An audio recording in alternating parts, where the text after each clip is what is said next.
Hey there, do you have this problem with your Furibee F36? When you plug it in, the lights flash, you go to turn on your transmitter, and it never binds? Well, stick around to check out what I did by mistake that fixed the problem.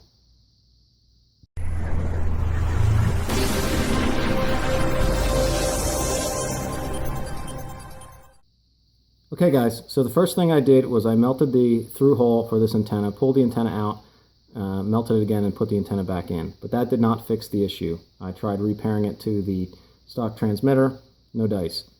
After that, I thought, well, and I tried multiple times. You know, like I said, even before doing this, I must have tried to pair this thing 30, 40 times after that crash, and it wouldn't work.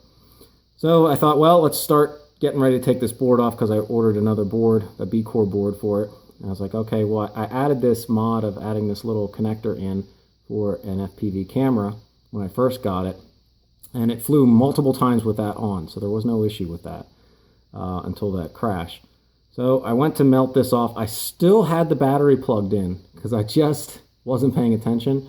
Not so much when I did this joint, but when I tried it, and then after I was done with that, and I was like, okay, I'll just grab the gun and unmelt these. Well, what I did is when I went to pull the power lead off and I melted the joint, I actually shorted it quick.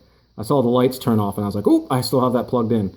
So then honestly, I grabbed it, unplugged it real quick, and then, melted these two off, and then, pulled it off. So I got this out of there. Just take that out. That's all gone. So then I was like, okay, well, let's see if I, not that I care that much, right, because the board wasn't working.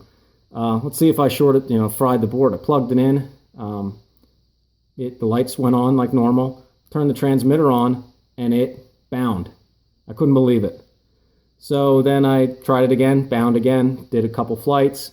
One thing to keep in mind is when I did do this short, the battery was already drained down, so I should have been down to like 3.6 some odd volts, 3.4, I should have been down in that voltage range, so it wasn't a fully charged battery when it shorted out, so it was already almost drained anyways. But after now, it works fine. So I don't know if, I really don't know, but I figured I'd offer this up. I don't see much on the topic out there on the internet, and hopefully this helps somebody else. If you have a bad board, try shorting it out. What do you have to lose? It's a bad board anyways.